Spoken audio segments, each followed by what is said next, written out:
Smart Clash Records. Shit,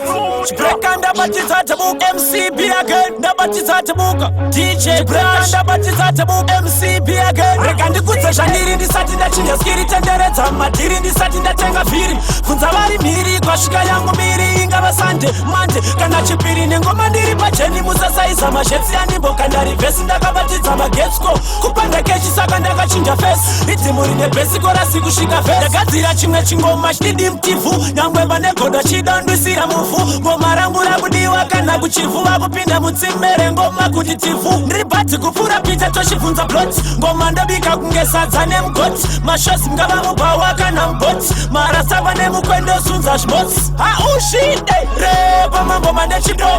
manegodo ndakatanga vasipo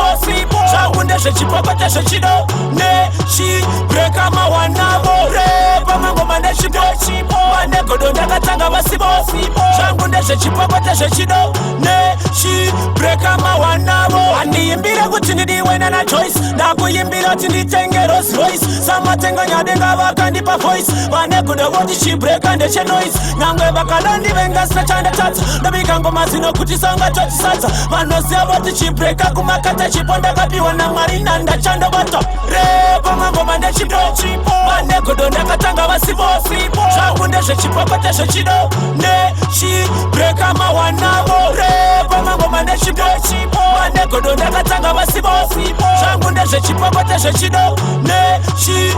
reka ndikudze zvandiri ndisati ndachinja skiri tenderedza madhiri ndisati ndatenga vhiri kunza vari mhiri kwasvika yangu mbiri ingava Sunday Monday kana chipiri nengoma ndiri pajeni musasaiza mashetsi andimboka ndari vhesi ndakabatidza magetsko kupanda kechi saka ndakachinja fesi ridzimuri nebhesiko rasi kusvika vhesi ndagadzira chimwe chingoma chididi mtivhu nyangwe vane godo chidandwisira muvhu ngoma rangu rakudiwa kana kuchivhuva kupinda mutsimere ngoma kuti tivhu ndiri bhadzi kupfuura pita tochibvunza plot ngoma ndobika kunge sadza nemugoti mashosi mngava mubhawa kana muboti marasava nemukwendo sunza zvimotsi